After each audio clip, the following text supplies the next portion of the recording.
Hello and welcome to all of my beloved soul sisters. Thank you for joining me here today on the Heart of the Soul podcast.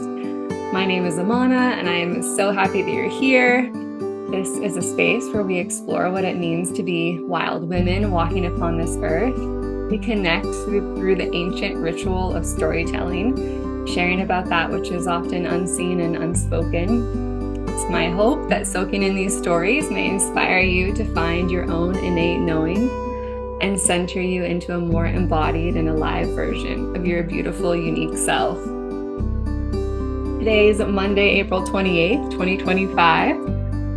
Our moon is currently waxing towards a full moon in Scorpio on May 12th, which is also lunar Beltane, and when this 100th episode of the Heart of the Soul will be published. I am incredibly honored to have Amelia Catherine Barnes here with me today, author and conscious clothing creatress, among many other beautiful titles. I was first introduced to her through social media in 2015 when she was sharing a great deal about her son Landon, his pregnancy, birth, and death. And then I had the honor and pleasure of meeting her in the spring of 2016 at Landon's Legacy Retreat.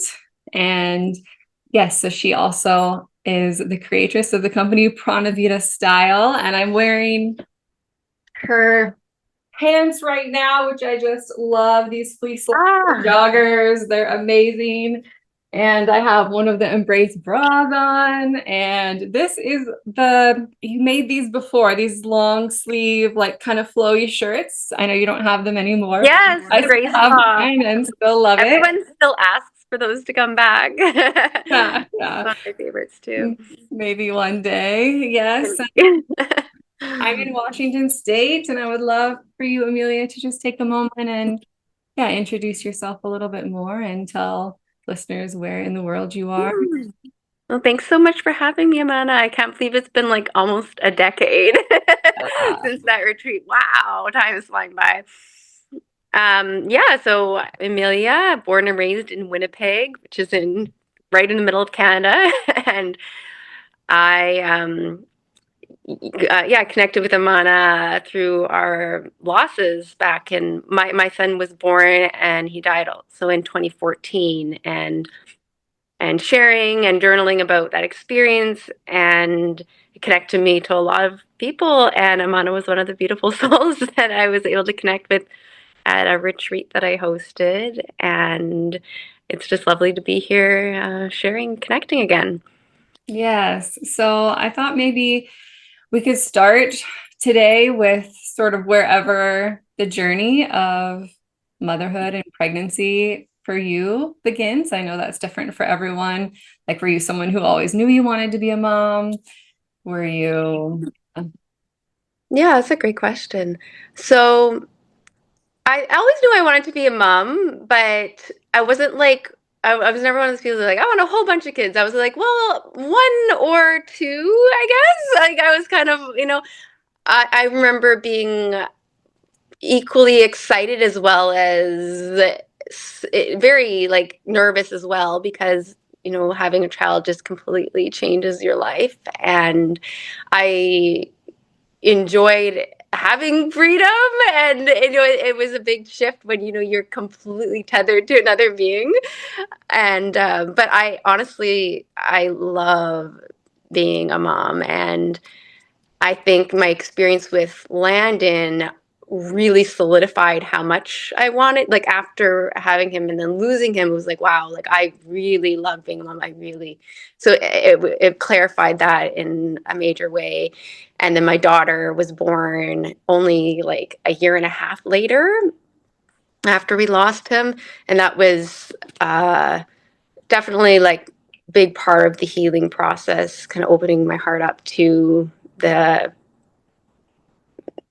experience of having another after Landon, and then my second daughter was born 3.5 years later after that. And so we have two little girls. They're 9 and almost 6.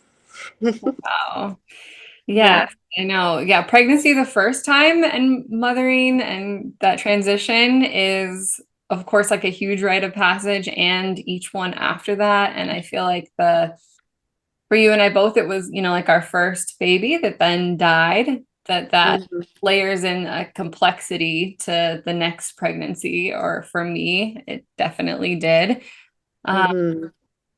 I'm wondering if you could take me into your pregnancy with Landon a little bit and Definitely. So my pregnancy with Landon was, I would say, probably my easiest pregnancy out of all three. I'm trying to think. Yeah, probably.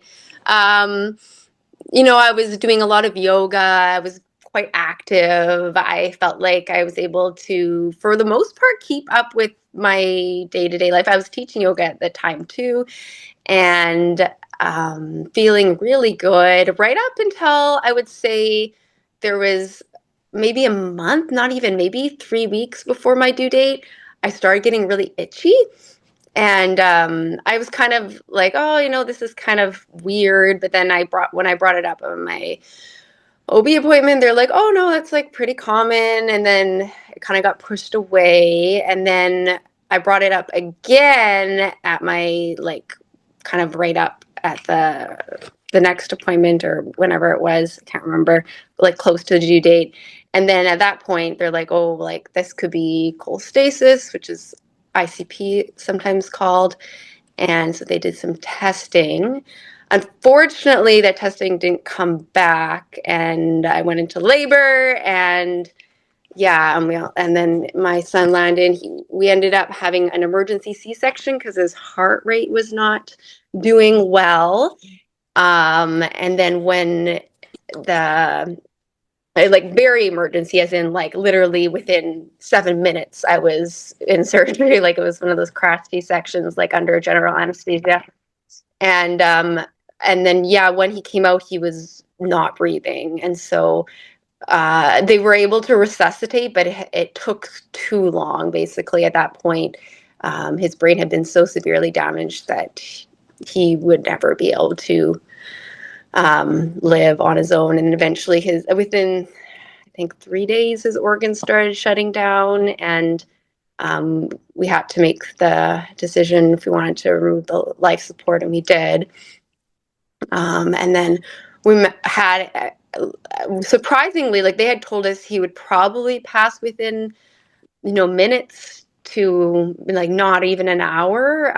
But he actually ended up staying with us for about 17 hours, which was really beautiful. We had that time with him without all the wires and tubes and being able to actually hold him, which was, gosh, I'm tearing up. It was so special. yeah. Um, I think a lot of lost moms can relate. It's just so hard watching your child and not being able to hold them when they're in the NICU. Um, and so that was devastating. And, the worst of the worst loss, I think, is losing a child. It's just, there's nothing that really, yeah, it's just, especially I feel like when it's your first, it's like there's, well, I mean, but still, I don't know. There's something about it being, I think you can relate. There's something about it being your first where there's a lot of guilt, I think, associated with like, what could I have done differently? I should have done that. I should have done this. I should have, you know, but and the end of the day, like you can't change what's happened. And yeah, it's been quite the journey. So my daughter was born, like I said, a year and a half later. And at that point, I was able, like at that point, it was kind of a weird situation because they never did get the test results back to me, and it's weird. Like hospitals are weird. Anyways, by the time I was pregnant with Lily, I continued to ask, like, can I get those test results, and finally they got them to me, and they were conclusive that I 100% had cholestasis. So we were able to be very proactive with hers. Um, I ended up having her at 37 weeks through C-section, like planned C-section, and that went really well. It was really beautiful, very healing. Yeah. Yeah. Before we go much further into Yeah. Lily's story, I'd like to also mention that you wrote this book. Hmm. Yeah, Landon's legacy, yeah. yeah, The Power of a Brief Life. And it's a really beautiful book that I've read and I've gifted to other mamas too. And they've told me how impactful it's been. And that my understanding that writing this book was sort of part of your grief journey, would you say? Yeah, it definitely was. I felt like it was really healing to put that on paper.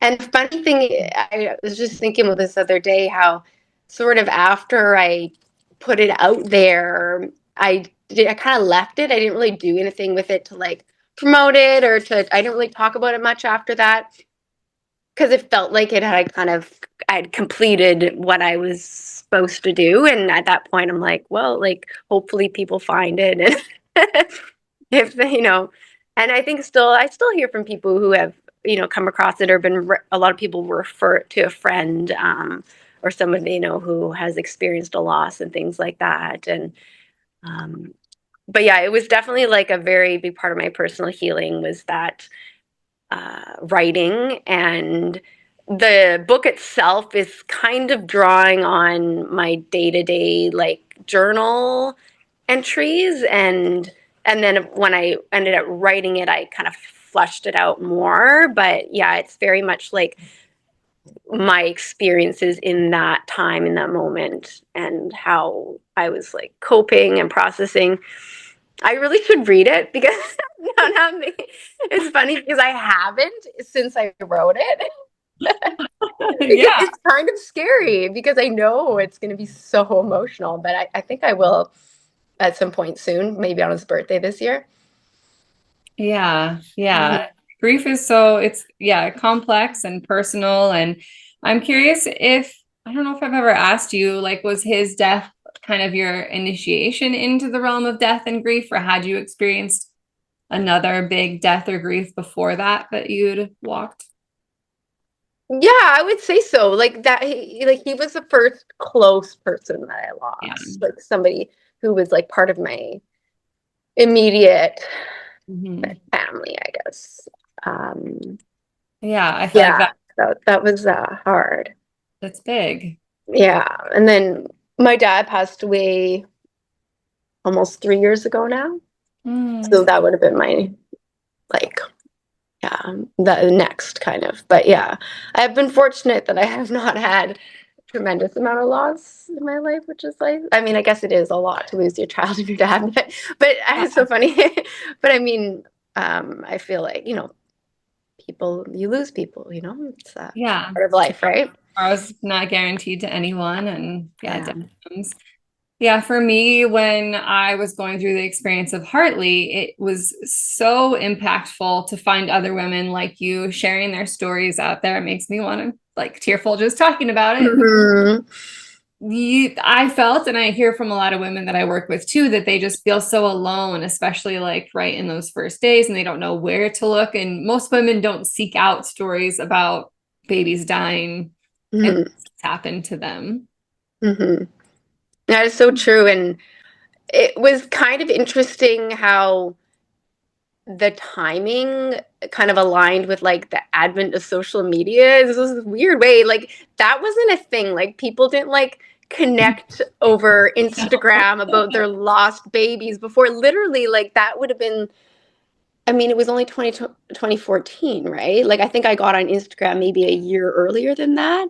And Yeah. so it was this like this giant support group that spanned countries and like I don't know thousands of people, and it was so nice to feel like I wasn't alone, even though you still did feel alone. It's this bizarre thing. It's like it didn't even matter sometimes that there was thousands of people reaching out with like, oh, like this happened to me too, or this happened to so and so, and like it's like it just still is so isolating. It's almost ironic in that way. Like I probably had more support than anyone in history up until who had lost a baby, and yet it's still so isolating because I mean, in my immediate like in-person life, Right. I didn't really have anyone who was close to me who had experienced a loss like that. I Mhm. did meet a few people through like support groups and stuff. But yeah. Yeah, I mean, I think that's one of the reasons that your like retreat had such a big impact on all of Hmm. these women that were, blessed to attend it, because getting to be like in the flesh with other mothers, it just had a different resonance and experience and understanding that we could have for one another. That's so true. And to like have that many women in one space that have experienced something so similar is just, it was really powerful for sure. So powerful. And yeah, we start to, yeah, just appreciate all the the beauty that comes from the all the pain as well. There's a lot Yeah. of It's like that, connections. almost like exquisite pain in a way. At Hmm. times I describe it because it's, yeah, so horrific, yet also has that element of like love and beauty within the pain. It is so true. It is so true. And there's something about losing a child so young that is like, I don't know, it's so horrific, but at the same time, it's like they've always been connected to you in a way. Like, I don't know how to explain it. Like, yeah. And will continue to be. So I find Hmm. there's this one little passage that was, I think, like a journal entry that you wrote here in the book. It's on page 102 from November 12th. And I feel like it speaks a lot to sort of what I talk about with moms as well, in that, just because our babies aren't here in physical form doesn't mean we don't like mother them in our own sort of unique way. Hmm. So you write here, Dear Landon, it's been 4 months since we said goodbye. It saddens me that we never really got to say hello. I dreamed of you often when you were inside of me. I dreamed about what you would look like and how it would feel to look into your eyes and say, Hi, Landon, I'm your mama. I dreamed about how it would feel to hold you in my arms and what it would be like to breastfeed you. Now, since you died, I haven't dreamt of you once. Maybe because pregnancy made me have more vivid dreams. And back then, you were so real, so close, nestled safe inside me. Now I don't know if I feel you at all. People tell me I'm a mother still, but I'm having a hard time figuring out how that works. Am I a mother to your spirit, to your memory? I like to think that we're still connected and that I'm a mother to you on a deeper level beyond this physical world. But the truth is, I just don't know. There is no how-to guide, no baby books that tell the ins and outs of being a mother to a baby that you don't get to feed, diaper, change, and rock in your arms. I hope more than anything that one day I will dream of you again. I will see you again. I will hold you and feel close to you again. Until then, just know that I will carry you in my heart. Love, Mom. Oh my gosh. Of course, All on here. I read it earlier and I was able to do it without stopping. Yeah, it's funny like how the emotions work, right? You can be so like, it's been 11 years, I'm fine. And all of a sudden, Yeah. the tidal wave. Yeah. So I'm curious if you're able to share a little bit about, what it has felt like and looked like to mother him in this other realm. Yeah. And yeah, now that I have two living children, you get caught up in the busyness of that motherhood, right? There's always so much going on, and it can really, um, you can definitely stay busy that you can compartmentalize or kind of push that experience and those memories into the back. And I think sometimes I do that. I think everyone does. But then there's sometimes when something will come up that kind of like sparks something like, oh, like it makes me feel a little bit more present or connected to him. And it could be something just like a song or something that I see that reminds me of something. And things like there was this, was it last Mother's Day? Um, I think my husband had gone out for a bit with the girls, and I was just at home. And when he came back, he was like, "Hey, like, um, he put what was it? He came back. I'm trying to think. What was it? The song is like, um, gosh, where's that? I just completely blanked It's out. okay. It's okay. Um, but it was something about a song. Yes. It was something about a song. And then it started playing, and it was the same song that I think we had played at his like funeral or something like that. Mhm.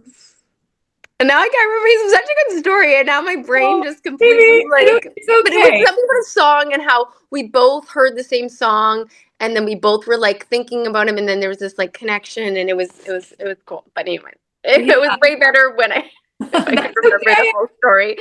I Uh, think what you're speaking to is emotions again. that there can be these, moments and unexpected times. Like you said, we can have distance from these babies and the death, and yet there can be these moments that really kind of suck us back into the Hmm. feeling the grief in a really deep way, and that it's sometimes unexpected. I sometimes liken it to like waves. There'll be like these Hmm. waves, and then all of a sudden there's like a big wave that's unexpected that just like, and the tears just flow, and I feel right back, so close to those moments and how that Hmm. felt in grief. That's so true. It's so true. And I think like talking about him and we have his photos and those things around the house, and the girls will often ask questions about him, so I think that's how we kind of keep his memory alive too. Um, I know like my youngest always wants to see his things and that kind of thing. And sometimes I don't really want to, but at the same time I'm like, okay, like I guess like it's sweet. Yeah. Yeah, that's actually one of the questions people also ask me about how I talk to my children about death Hmm. and grief. And I think as a like culture at large, we don't have much practice, or like people think Hmm. children can't handle it sometimes. But from my experience with my own children, like they speak about Hartley as just like, this one that came before them. And Hmm. the other days we were driving down the mountain, and we saw like 5 deer off to the side of the road, and we sort of like paused, and they were looking at us, and my daughter goes, I think one of those is Hartley, like coming to say hello. And it's just like, Aw, that's so sweet. yeah. Yeah, kids. In my experience too, kids are seem to be the best at dealing with grief. Like they deal with it so much better than we do. It's kind of, I think maybe because if they're not old enough to completely comprehend it, like the whole. But yeah, it's. I know with my girls, they are always very. Yeah, they're very easygoing. But like it's just not something that's sad. It's just something that happened, and they have a brother who, passed away before them, and that's just, it's not. I think because they've always known that, and he's always been part of our family. It's not unusual or shocking or scary to them at all. Mhm.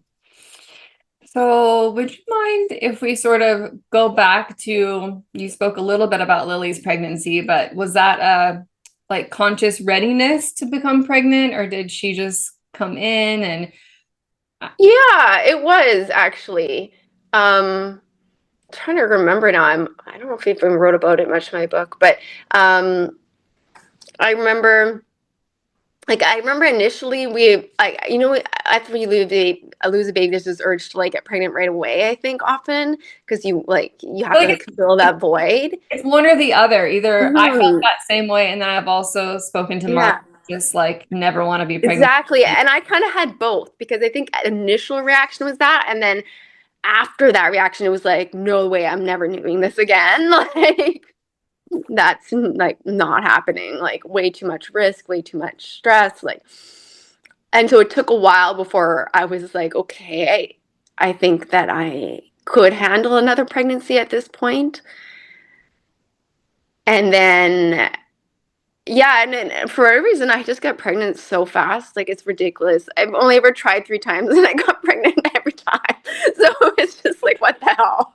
It's like, I guess there's that. That's nice, right? So yeah, it was literally like as soon as we started trying, that I got pregnant with Mhm. her.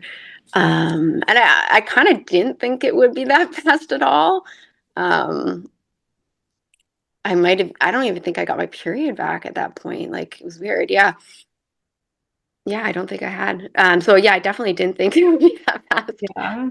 Um, And did you have like much anxiety in her pregnancy, or how were you coping with like um, grief of Landon within the context? yeah, like oddly enough, like I think a lot of people will have anxiety around the time of their loss. And because Landon was at full term, my pregnancy itself didn't actually feel super stressful. I remember it being pretty calm for the most part. There was definitely like things, but like I think, but then as I got closer and closer to the due date, that's when like anxiety up, especially knowing that I had this risk for ICP, which is like a liver condition during pregnancy where your blood basically becomes poison for your baby because your liver isn't working properly. And there's risk of stillbirth and complications. So there was always that on my mind. And so as soon as I started feeling the slightest bit of itch, I was like, okay, like I need to, like we need to like deal with this fast because like risk of stillbirth is a lot higher after you pass 37 weeks. And I think at that point it was 37 weeks, right when I started getting that first itch. I'm like, okay, like I need this baby out of here now. And so Yeah. that was very stressful. And I think it was hard because a lot of people like I didn't feel like I was being taken seriously. It was kind of like oh like I remember yeah, I didn't feel like I was being taken seriously. That I was so concerned about this, right? Mhm. Until I finally got those tests back, and then I felt like I was more serious, taken more seriously after that, and then thankfully was able to get in for a C-section. I Was there a initially story leading up where, to it. Hmm. yeah, I feel like there was even a story about where you spoke to some woman and she was like, no, like you need to take this seriously, not in the medical field, but Hmm. Oh, I wonder, maybe in the it could have book. been. I wonder. Yeah, I don't remember that now, but I'm sure Yeah. probably there would have been people, people. Yeah. Yeah, So, because I would have been, yeah, so then researching it. even though And, there was part of you, I think, that had wanted to mhm. have vaginal birth before that. Yeah, I think initially before I had we knew about the cholestasis, I had wanted to explore having a vaginal birth for sure. And then it was once the cholestasis became like confirmed, sorry, I'm just,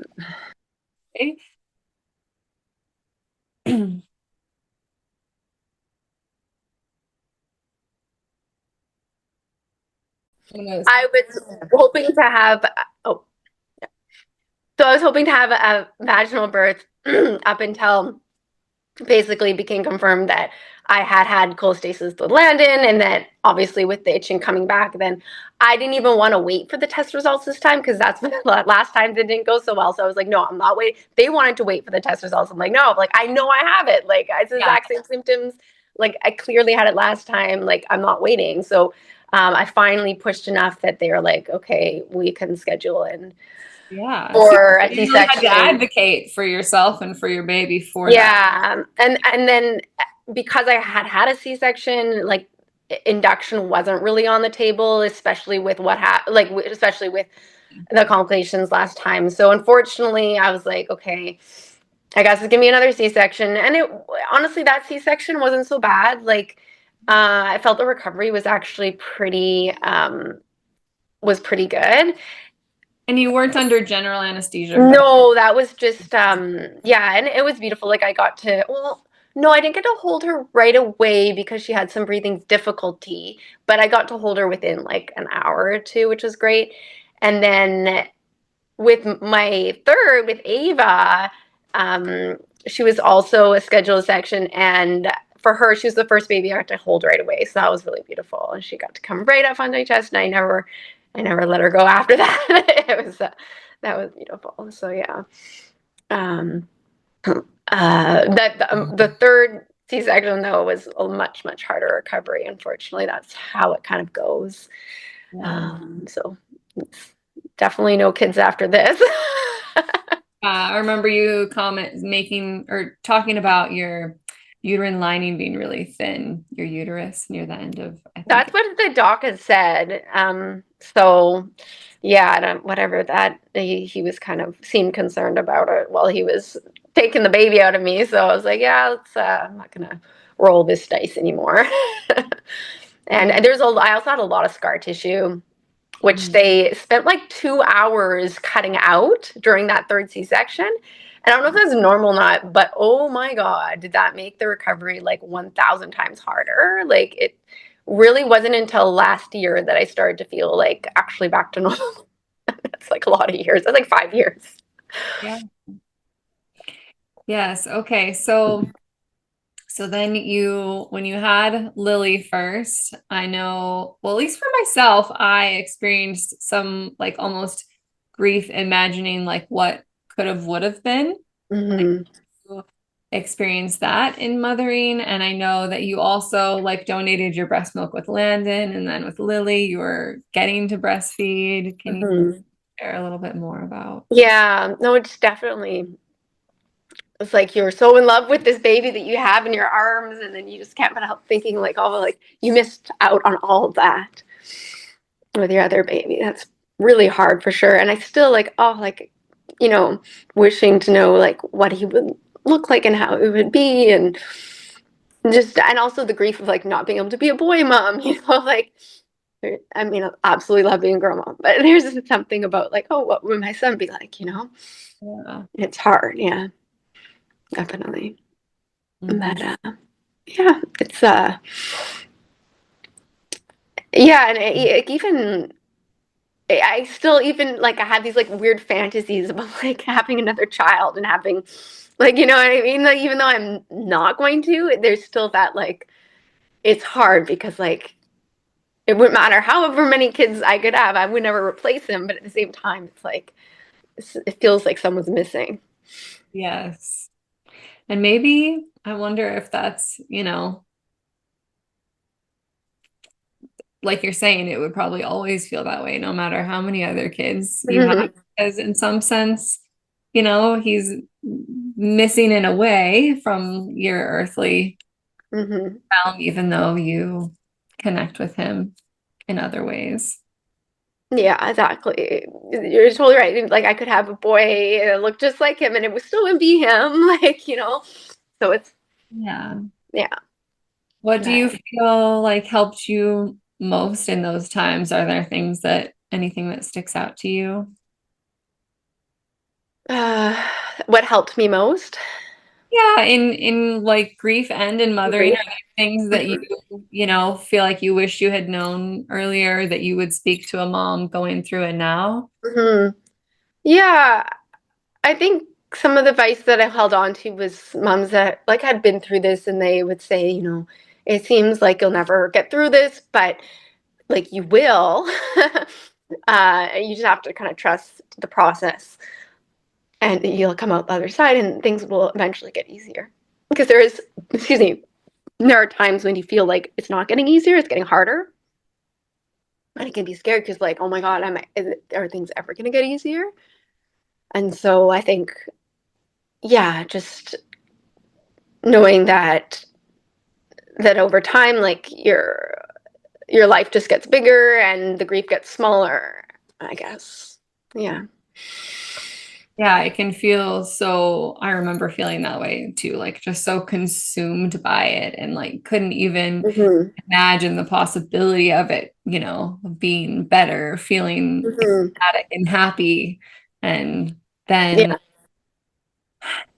and then over time there is more of that. And yes, still waves of Hmm. grief, but overall, I don't, that's not like, I don't feel sucked into the underworld like I did in those Mhm. first weeks, months, and maybe even year. Yeah, no, it's so true. It's like you get all consumed by it, and it's like you cannot envision a life where this isn't like the center of your existence. Like your whole life doesn't revolve around your grief. Mm. But eventually, yeah, it does get easier and easier and easier, and you, yeah, it's a struggle between like remembering and grieving and moving forward, but you definitely spend more time in the present, as like you'll be able you're able to exist more in the present, and not you're not constantly like ruminating over the what ifs and what was eventually. Yeah. um One yeah. thing that's coming to my mind right now is when, and you spoke a little bit about this. I'm not sure where I read you talking about it, but I also experienced it as well of even like when you're pregnant or when you then have your living children and or maybe you have one of them with you or you're just in a small talk kind of conversation with someone and they ask you how many children you Mhm. have, how that turns into a much more complex question. And you spoke about the journey of, you know, that you could make the choice in that moment of what felt good. And there were times where you felt like you couldn't not speak Landon's name, but then there became a time when maybe you don't mention it in that moment and that feels good in a way Mhm. too. I wonder if you could speak to that a bit. Yeah, no, it's true. And I feel like as time goes on, yeah, I won't often like if somebody asks how many kids you have, I'll usually just say my, my 9-year-old and my 6-year-old. Um, there are but it really depends. Like there are some situations, depending Mhm. on who it is in this kind of situation I'm in, where I might mention Landon, but maybe not as frequently. And it sometimes makes me sad, but at the same time, I'm just at a place in my life where like I'm okay with that, I think. Yeah, I feel like for me, there was like a time where I felt like it like broke my heart to not mention her. Hmm. And yet now I feel like so solid in knowing that I love her and that she knows that, I love her. And that if I don't mention her in a moment, she's not taking that personally. Exactly. And for other Exactly. moms to know that it's okay. And sometimes it's something that we're doing to protect ourselves in that moment, because maybe if we even say their name, we're going to start crying. And maybe we don't want to cry right now. Yeah. This person that we don't even know, that they don't know that they're opening Pandora's box by Yeah. asking what they perceive to be a simple question. It's funny how that it does come up so freaking. Just the other day, my husband was talking to her.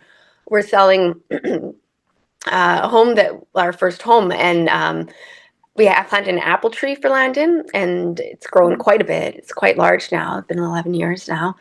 And she was wondering, oh, like why an apple tree? And I was kind of just going, oh, and then he kind of went into, he's like, well, first he always prefaces like it's okay, it happened a long time ago, don't be too sad. Like he always like does this long lead up into it, but it's, um, and so things, just little things like that, will seem to come up here and there. Uh, yeah.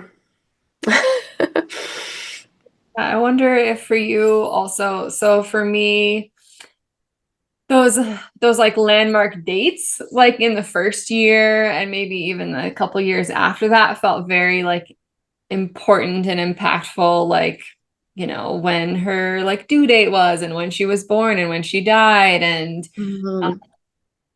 honoring that, like doing different like ritual or ceremony or what felt good in that like first year and in some of the years following. But now like here I am like a decade out, and the ways that I choose to honor her, remember her, I definitely feel like there's more fluidity in that, or like change in that maybe some years I feel more called to really intentionally do something. And then other times it's a little more like light. And yeah, I'm thinking of her and maybe we do something simple, but it's not as big as it was in the past. Can you tell me? Yeah, no, that's very similar for me too. And I've never been like a person who really like clings on dates a lot of the time. Like, I don't know why I'm like that, but like dates don't have a huge impact on me like they do some people. I think it's just the situation, like, so, like, the grief comes up in all kinds of unscheduled ways. Whereas like on the days that you think I'd be really grieving, it's not always the case. Um, but we tend to like I like to like do something usually in nature frequently where because it's in July we're usually out camping or visiting my sister on Vancouver Island or something, so we'll usually go like on a hike or something like that. Yeah. Yeah, lovely. Hmm. Um, I'm just, it's coming into my mind to ask also what the grief journey was like between you and your husband, and like, were there different ways of grieving, and how did you come together in that? Were you ever feeling like you were pushed apart by it? I know that there can be. Yeah, great question. Now, like this far out, I feel like it definitely brought us a lot closer. Yeah. I think in the early, in the beginning, you're not always so sure, like it was because you're both grieving so hard. And with baby loss, it's very unique because you're the only one that like, not that he didn't know Landon, but you feel like you have a deeper connection because you carried them, Got and two so it's souls in hard to one be on the body. same level. Yeah, and it's hard to be on the same page all the time. So that can be challenging for sure. And it's hard to, I know, because everybody's so focused on me and my grief too. And I think a lot of times the dads get a little bit forgotten. Um, and so I remember, yeah, definitely challenges in the beginning, but I feel like it 100% made us better parents, I think, made us better communicators, made us way more solid as a couple Mhm. going through that. I feel like we were so much more prepared to be parents when Lily came. I think we weren't even bad parents for Landon, but we were so much better parents because we had that experience with them. Mhm. I, I feel. Yeah. Some people have asked me kind of like a similar question, and yeah, for my husband and I, like I was definitely he obviously had his own grief, but there were things that I would like cling to in ways that he didn't have as much attachment to and things like that. And for me and my husband, I really wanted to be with her body afterwards. And for him, like after her spirit, her soul was gone from her body, he had a really hard time just like being even in the same room as her body. Yeah. Yeah, actually, yeah, I can relate to that too. Um, and like we spent like in the hospital when Landon passed, we had a room with him, which was really lovely, so we could spend that time together as a family. And I remember after because he basically what happened was that like he was swaddled the whole time, and the next morning, so it had already been like a whole night since he had been off life support. I remember my sister suggesting doing like skin to skin with him, and and I was like, okay, but like skin to skin is usually something to do with bond with a living baby. It seemed a little bit strange, but I was like, okay. And as soon as he was unswaddled and like the skin connected with mine, he took his last breath, and I was like, no, I'm just bringing that back. Yeah. And it's something that and it was just so like just the fact that it just happened like that and I could just like feel his body physically relax was really beautiful to have that connection um and that moment. And then after that I think because at that point we were just so exhausted, number one, but I did feel like I didn't really want to spend more time with him, and sometimes I feel mixed emotions about whether I should have or not, um, because after that, kind of like we just had the nurse kind of take him away, and we never saw him again. But I didn't really. I think also I didn't really know at that point. I had never researched or known anyone who had lost a baby, so I also didn't know that people actually stayed with their babies after they died sometimes. And in Yeah. retrospect, I'm like, oh, like we could have had so much more time. And so I feel like a little bit, yeah. Sometimes Yeah. I regret it, but also I think it was probably the right thing. And it was what you knew at that time. And like you're saying, if we don't know the stories of other women doing things a different way, or what the whole full spectrum is of what is okay and possible and things that we can do, then we don't know that we can choose it. Like you're saying, you didn't know that you could maybe choose to spend more time with his body afterwards because you hadn't known anyone who had. And that's not wrong or necessarily bad. It just, Yeah, exactly, exactly. And we were so blessed to have that all the time that we had too. Hmm. yeah. And to speak to sort of you talking about, you feel like maybe you're better parents or at least different parents. I feel like for my Hmm. own self, I know that although I've always wanted to be a mom and I know I would have treasured like Hartley and that first baby in a beautiful way, there is a different experiential way from like having that experience of having a baby die that then those, like sleepless nights or all the little moments, like those are the things that I yearned for that I couldn't have with Hartley. And I feel like they did transform me as a mom and make me a different mom to my living children that I wouldn't have been without having the experience of Hartley. That is so true. That's so true. Like I wanted to spend every moment with her, and I didn't care. Like, yeah, you know what I mean? Like how much sleep I had to lose. Like it was definitely. Um, I felt like I tried my very best not to take anything for granted. It can be hard though, because motherhood is has its challenges for sure. But I did feel like I was more patient and more patient, and just had a different perspective, I think, than a lot of Right. new moms sometimes. Yeah, Yeah, when moms only have the experience of the living child, it's not that I think they're wonderful moms as well. They just have a different they have those experiences that we've had before do shape who we are and how we move forward. So I just feel like there can be that layer. definitely, definitely.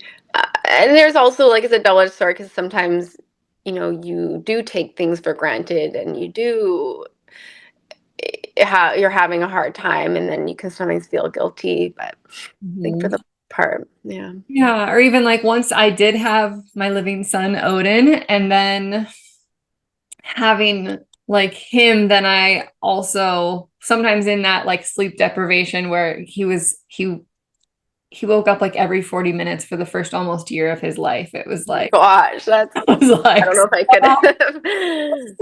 so much, but at the same time, I also remember thinking of those women that I've met that, didn't have a living child and you never know if they are going to, and they're up at night, like wishing that they had a baby, keeping them up at night. And so I feel like I just kind of like felt into the greater of all that is and all the mothers and the way that we each have these unique experiences and that I just wanted to treasure what this little being that I was having the opportunity to mother in that moment. Mhm. And That's so beautiful. I also had this layer of so when I was going through my experience with Hartley, I was magically introduced to this wise counselor, psychologist woman, and I saw her for about a year or so pretty regularly. And she had her son die at 2 years old, just in his sleep for Oh my unexplainable reasons. God.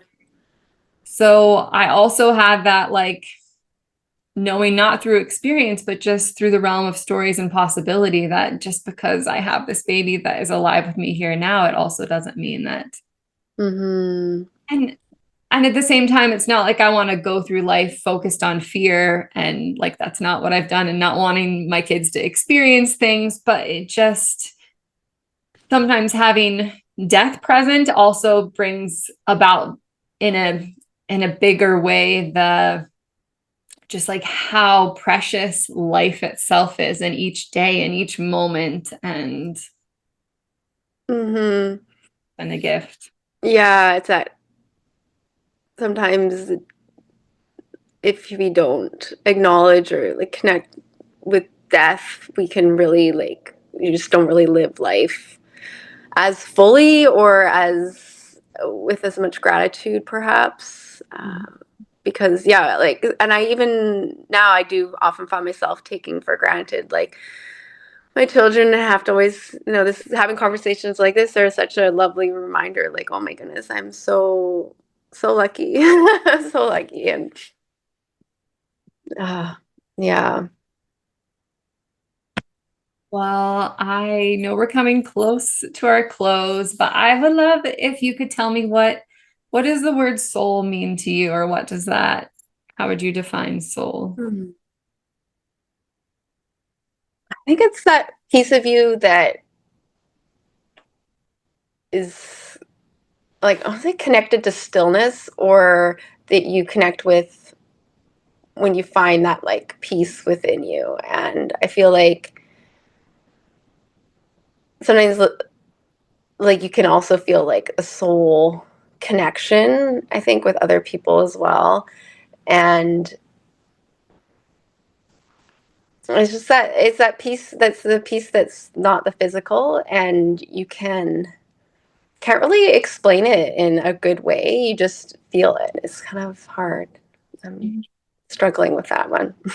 That's okay. Is I I never get the same exact response, and that's one of the things that I appreciate about the question. Yeah, that's a good question. Would you tell us all a little bit more about your clothing brand, Pranavita Style, how it was born, a little bit about its evolvement? And I know I see you're wearing one of the sweatshirts. Yeah, so shirts. Yeah. Oh my goodness. I love. Yeah, part of it is oddly enough kind of worked hand in hand with my grief and healing journey because it was something that was born only a year-ish before, just over a year before Landon was born. And yeah, it has evolved and like grown along with me throughout that journey. And then as I've kind of evolved through motherhood, and we make clothing that is very comfortable and evolves with your body through all seasons of life, whether you're postpartum, even pregnant, nursing, or like me now, none of those apply, but I'm still wearing Pranavita because it's just so darn comfortable. And I right now our focus is really on trying to be as sustainable as possible. And our new summer collection is like this really lovely linen that I am in love with. And so I really am excited about that. And we also do like these bras that are reversible, and those ones are really popular, and they can be nursing friendly as well. And they're literally the only bra I've worn since we started making them like 8 years ago. And so yeah, it's it's funny because like yeah, before making our bras, I would just like wear whatever, and then after I'm like, okay, there's no way I can go back. These are so darn comfortable and so functional. So yeah, functional, comfortable, versatile is what we do, and everything is made here, like in Canada, where I am, and I'm always excited about just exploring new ways of clothing the body that just makes you feel good in your body, and Yeah. yeah, and good in your body and is good to the planet. And it's definitely, yeah, it has all its ups and downs. Like I feel like it's always a bit of a roller coaster ride in that regard. But I like how it's cyclical like that. Like it works with the seasons, and I there'll be like periods of like planning and preparing and building and growing, and then there'll be like this peak where you have, a launch or something, and then it will kind of be a little slower, and then you'll start that cycle up again. And I do like that because it allows me to um, also not always be on too. I like that every day is something different, which is fun, and just being creative. Like I love, always been a fairly creative person, so having the opportunity to create what I want to create is exciting for me. Yeah, I've loved seeing you like explore different things. I remember when your girls were little, you were like doing different like dresses and things for them. And I don't think Yeah, I know I should do you were that like, again. I really should. That was they were fun. so cute. Yeah, yeah, definitely. And then And you I did, always keep toying with the idea of like doing kids stuff again because it is so fun, and but I haven't, but yeah, we'll see. Maybe. yes, but you make such a beautiful, thoughtful clothing. And I know you did swimsuits this last year. You're doing more Yeah. swimsuits again right now. No, not this year. I think mainly because of the fabric that I really liked last year, I can't get anymore, and I didn't really find anything else I was like super Yeah. stoked about. So we didn't. Um, and also because I wanted to do the linen this year, and it's hard. It's one thing with running a small business. Like we really have to be pretty selective, and we don't have a lot of different things because in order to meet our minimums, it's like I can't do everything. Otherwise, we'd have like so much product. There's no way I could sell it all. Yeah. Yeah. Yeah. Well, is there anything else you'd like to share here? Hmm. It's just been really lovely chatting with you. It's been a long time since I've actually chatted about Landon with somebody, so that was really special. Thank you. Thank you for being willing to. I know it's, yeah, a vulnerable place to dip into. Yeah, it definitely is. But you always make it very safe and comfortable, and really great questions. Thank you. My pleasure and honor. Would you please tell people where they can find you on Instagram and your website? Definitely. So I'm on Instagram at Pranavita Style, and then my website is pranavitasstyle.com. Mhm. And then you do have a second Instagram. Do you? Yeah, I haven't really posted there for a long Okay, time, but I do okay, have a personal Instagram. So yeah, if I sometimes I post there, but not as okay, often. But it's I'm at Amelia K Yoga. okay. I'll put the links in the show Yeah, notes. yeah, do that. Yeah. Yeah, beautiful. Thank you again so much for your time and sharing these really precious stories. Oh, thank you so much, Amanda.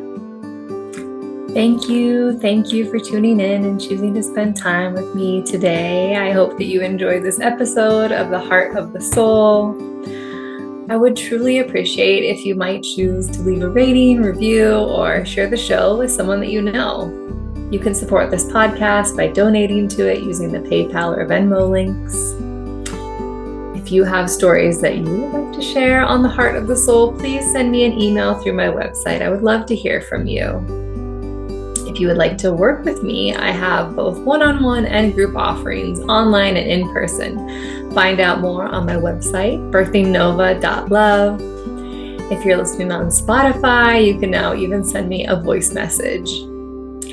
Until next time, remember, be brave, be loved, be wild, be you, because you are the only you, and be the change that you seek for yourself and for the generations to come. Sending each of you so much love. Love, love, love. Mwah.